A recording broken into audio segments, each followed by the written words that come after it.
Live from London, this is BBC News. Marine Le Pen, the far-right leader in France, is sentenced to 4 years in prison after being found guilty of embezzlement and banned from running for public office. What impact will it have for the 2027 presidential election? We'll have all the latest reaction. 4 people are pulled out alive 3 days after the devastating earthquake in Myanmar. The official death toll rises to over 2,000. I'm live in Thailand, right on the border with Myanmar. Hospitals in the affected areas there have been overwhelmed, and the military leadership that runs the country has declared 2 weeks of national mourning. Our other headlines: delegates from more than 40 countries, including the US and China, discuss ways to tackle illegal migration at a major summit in London. And the creators of the hit TV drama Adolescence meet the British Prime Minister for talks on how to improve the protection of children from harmful online content.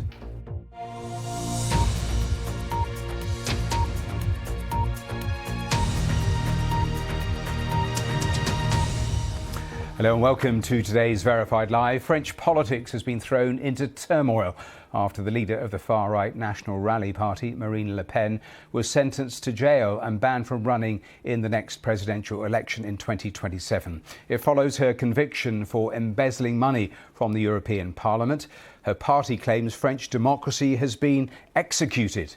Le Pen left the court before the full sentence came through. She's currently the most popular politician in France and a front runner to be the next president. She was given a 4-year jail sentence and is also banned from running for office for 5 years. She has already said she will appeal.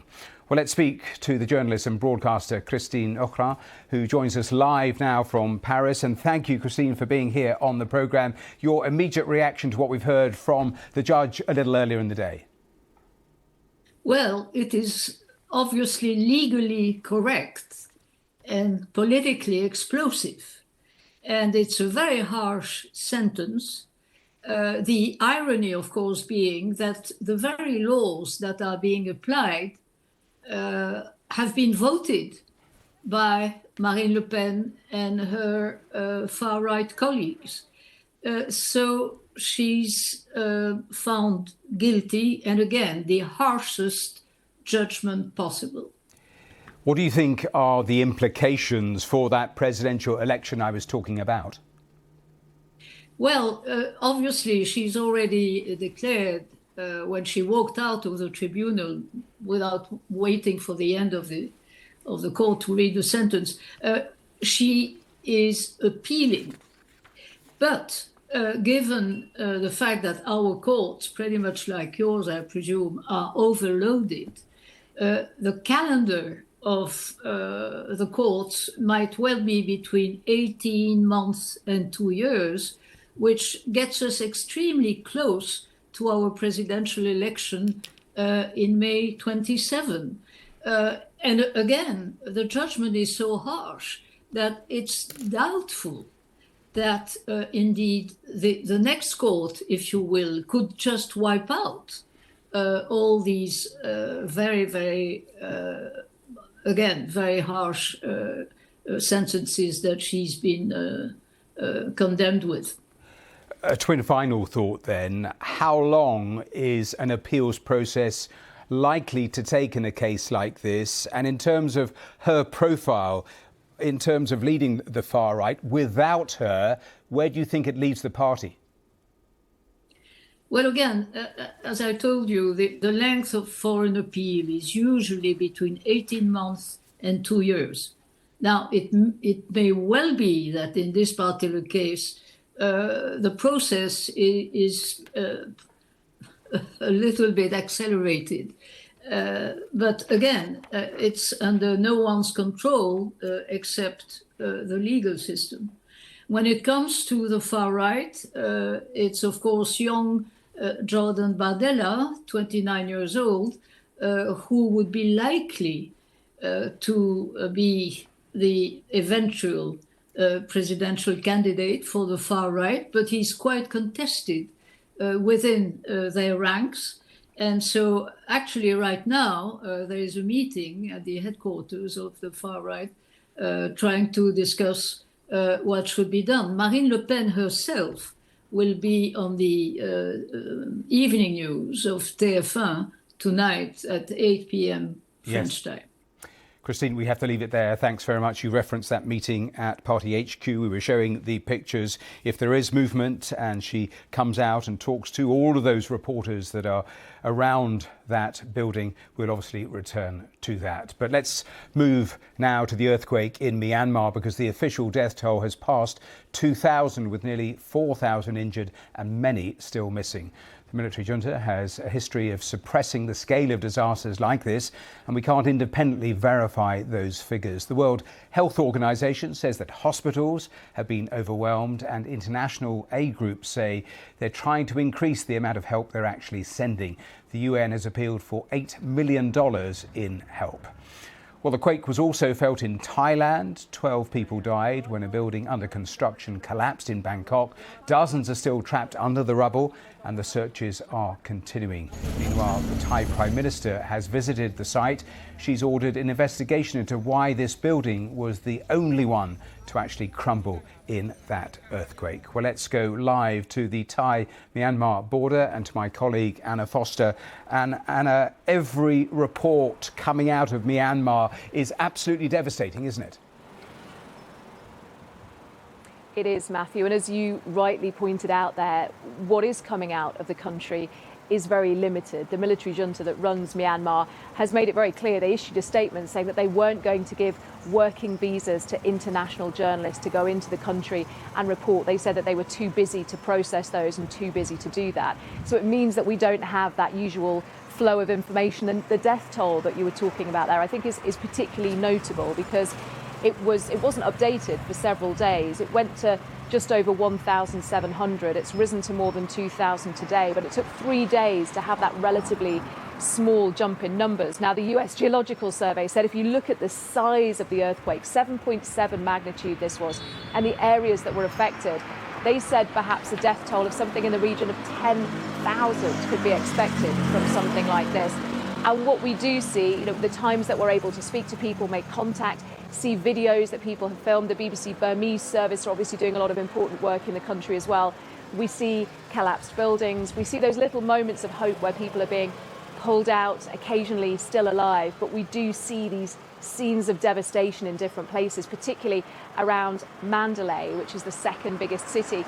And I'm in Mae Sot, as you mentioned, right on the border, because we can't go any further than this. But this is a real hub. It's one of the busiest crossing points on the whole of the border between Thailand and Myanmar. And this is actually a really big home to members of the Burmese diaspora as well. Tens of thousands of them live here. Many of them have come here because they disagree with the military junta. They describe themselves as activists. They're against the people who control the country, and they are struggling to get information about friends and family as well. So let's get the latest on what's happened today. From Bangkok, here's our correspondent, Nick Marsh. Prayers for the dead and for those still not found. Naypyidaw is around 170 miles from the epicenter of this earthquake, but it wasn't spared from its destruction. Our colleagues at the BBC Burmese service have managed to send back these images from Myanmar's capital. They say the smell makes it plain that there are still many bodies buried in the rubble. Few people in Myanmar are willing to speak to journalists for fear of reprisals from the military government, but this woman told the BBC that she and her family are still sleeping on the street. There are aftershocks every 2 or 3 hours. We cannot expect to rebuild our lives under these circumstances. We may have to live in a slum. Nothing is left. This is the epicenter, Myanmar's second city, Mandalay. International aid groups say that hospitals are overwhelmed. 800 miles away in Bangkok, another grim discovery. A woman who'd been working at this construction site when a partially built tower came down on Friday. She's the 12th person to be found.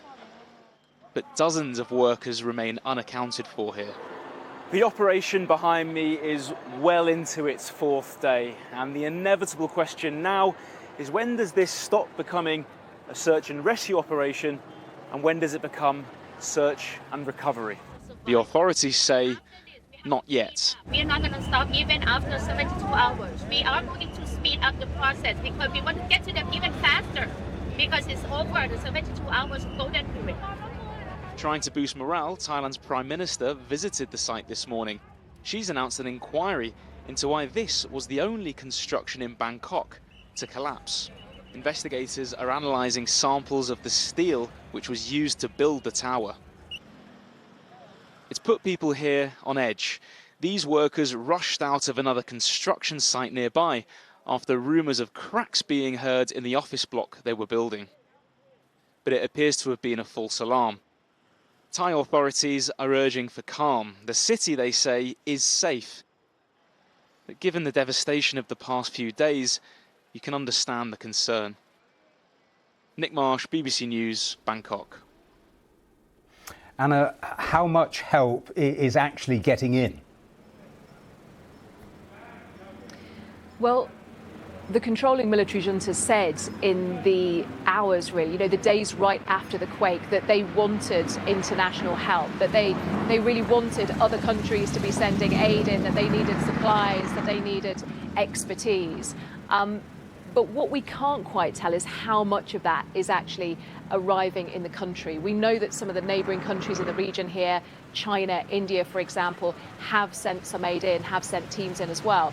I was talking to one of the representatives from UNICEF in Bangkok just a couple of days ago. He said they were ready and willing to move. He said they had supplies, planes.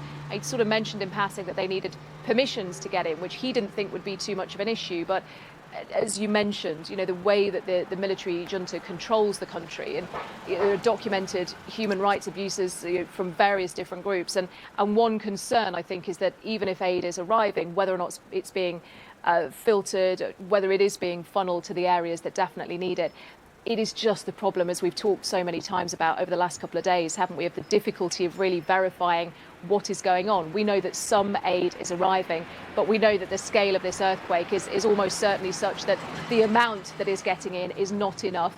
Consider that this country has been racked by civil war for 4 years. The infrastructure was already decimated because of that. We know that people there are desperate and they will almost certainly need far more than they're getting right now. Anna Foster there on the border. Thanks very much for bringing us right up to date. Let's continue with this. Let's go live to Yangon, Myanmar's biggest city, and speak to Marie Manrique, who's programme coordinator for the Myanmar delegation from the International Federation of the Red Cross. And thank you for being here with us on BBC News. Start by telling me what it is like where you are. So I'm based in the largest city in Myanmar, Yangon, and just to share a little bit of what's happening here in Yangon so you can get an idea of the humongous impact that must be occurring in the northwest of the country. Here in Yangon for the past 3 days, we've had very serious problems with electricity and water. Most people in Yangon have not had electricity for several days now. The water system in many places in Yangon is directly connected to an electric system. So that means that they don't have 2 basic services that they need. So I want to really focus on the affected areas in electricity, telecommunications, infrastructure, as already mentioned. Healthcare facilities are completely overwhelmed, if not destroyed. Before you tell me more of those details, how scared are people by both what has happened, the extraordinary power of that earthquake, and the aftershocks that have followed? Yeah, so just as you mentioned, the aftershocks continue. So we continue to have aftershocks even today, but the largest one since 3 days ago now was 5.1 yesterday. And this creates a very serious problem. We're not just speaking about health issues, but mental health issues, because people are afraid to go back into buildings. People are still living on the streets. In some cases, people might be able to go into their homes, but are afraid to enter into their homes because they are not sure what's going to happen. You mentioned electricity, water, food. Those are obvious concerns and necessities. What about the danger of disease already? So 72 hours after the earthquake, of course, you're going to get an increase of any sort of, I would say, like health conditions are going to decrease dramatically. So if you don't have running water, then all of the regular sanitation that you would need to keep healthy is not possible anymore. Keep in mind that in many cases, people are living in the open air. We are a few weeks from the rainy season in the country.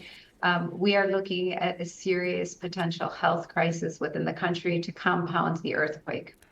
I saw one official from an aid agency say that they are used to dealing with earthquakes, but they've never seen anything like this one that they are currently dealing with. How worried are you in terms of even casualty numbers, the way those are likely to still go up significantly? I think that all of us who are working in the country are quite concerned about how many human lives have been lost in this disaster. And as you mentioned, the numbers will likely increase. 72 hours after buildings collapse is pretty much the window that we have. We have cases that can happen a few days later. So it's quite appreciative that their search and rescue teams are still working.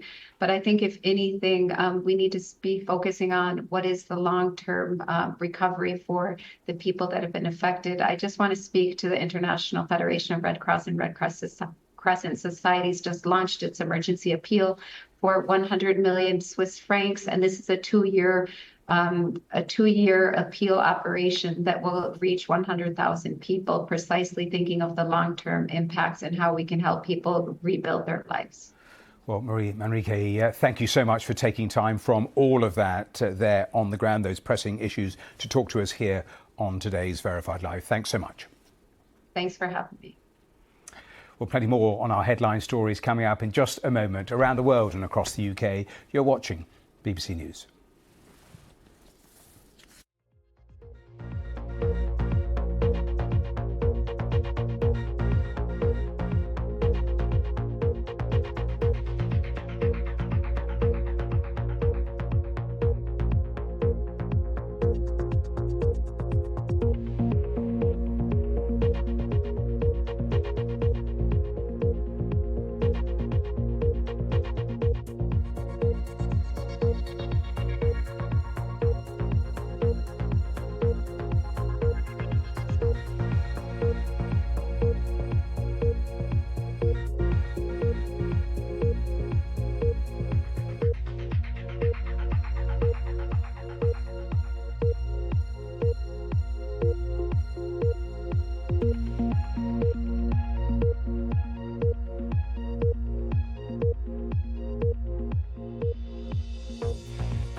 You're watching BBC News now. Representatives from over 40 countries are here in London for the first organised immigration crime summit. Tech giants including Meta, X and TikTok are also here. The UK Prime Minister said people smuggling should be treated like terrorism. Here's our home editor, Mark Easton. The arrest of a prominent people smuggler by Britain's National Crime Agency in Preston. You were involved in coordinating and facilitating the movement of a significant number of migrants across Europe and into the United Kingdom. These are images the government has issued to coincide with a two-day international summit in London to tackle what it calls the global threat of illegal migration. Amanzada was jailed for 17 years in November for smuggling Kurdish migrants across the Channel in small boats. But the Prime Minister has repeatedly stressed that in his view only international cooperation can combat the threat from organised immigration crime. Welcoming delegations from more than 40 states at Lancaster House in London this morning, Sir Keir Starmer said for too long the UK had been a soft touch for illegal migration. The people we serve want this issue sorted. But the truth is, we can only smash these gangs once and for all if we work together. So this event here at Lancaster House is really the physical embodiment of the Prime Minister's approach to organised immigration crime. International cooperation right along the smuggling routes. But while this is a global issue requiring a global response, the Prime Minister's also well aware of the domestic political pressures when you've got small boats still arriving in record numbers. This year's already seen more than 5,000 migrants crossing the Channel in small boats, and opposition parties are accusing the government of having lost its grip on the problem. I think the Prime Minister's credibility on this issue is in complete tatters. He promised to smash the gangs. He has completely failed to do that. In a post on social media this morning, the PM said, illegal migration risks our security. I get it. You're angry. So am I. That's why I'm rolling up my sleeves to fix it. Rolling up his sleeves in Downing Street terms means greater cooperation with the French to stop dinghies in the Channel. It was revealed today that smuggling gangs are using their own drones to avoid police. More money for border security, more UK prosecutors to process those arrested, and, critically, more international deals at every stage of the smuggling route, from source countries to the beaches of Kent. Mark Easton, BBC News, at Lancaster House in London. Well, let's speak to Kevin Saunders, former Chief Immigration Officer at UK Border Force. And Kevin, welcome here to the programme. Your thoughts on this meeting? Is this the right approach, do you think? Good afternoon. Well, I don't think the meeting will achieve very much in actually stopping the migrants coming across the Channel. Another 241 this weekend. You have to do a deal with the French, and only the French can stop the people coming across the Channel. It's all very well to go out and prosecute the gangs, super. But as we've seen, you prosecute one gang, another gang springs up and takes its place straight away. So you're not going to win just by going after the gangs. You're not going to win, but that is a crucial element. You wouldn't deny that. This is a criminal enterprise. We know about the sums of money for each individual crossings. The government point to 8,000 adverts from smugglers being taken down from social media. The price of small engines has rocketed, given some of the actions they've taken. They've also targeted the financial systems. All of that, is that not good news, a good approach? Well, it's good news, but it didn't stop 1,300 people coming across the Channel in a week. So what has it actually achieved? You've got to look at the thing you've got to do is to make the UK unattractive. You've got to make the UK less attractive to the people that want to come here. Then they will stop wanting to come here. Then you will stop the smuggling gangs. Well, we know about the last government's approach, which was Rwanda, but there was no evidence that that actually was working as a deterrent. We know the millions of pounds they spent on it. You mentioned closer cooperation with our European partners. What else do you think the French and others, it is not just a French problem, what else should they be doing? Well, as far as we're concerned, the United Kingdom is concerned, we want to stop the boats coming across the Channel. So we need the French to actually get their feet wet and get into the Channel and actually stop the boats. At the moment, once the boat is in the water, the French won't do anything unless these people say we're in danger of sinking. Now, there is a rumour going round that the French Minister of the Interior is going to change that rule so that the French can interfere with a boat up to 300 metres from the coastline. That will make a difference if the French are prepared to enforce it. Then we might just see numbers going down a little bit. But until we make the UK less attractive, and whatever people say about Rwanda, the chatter in the camps about Rwanda was a lot of concern. They were very, very worried about what Rwanda was going to bring for them.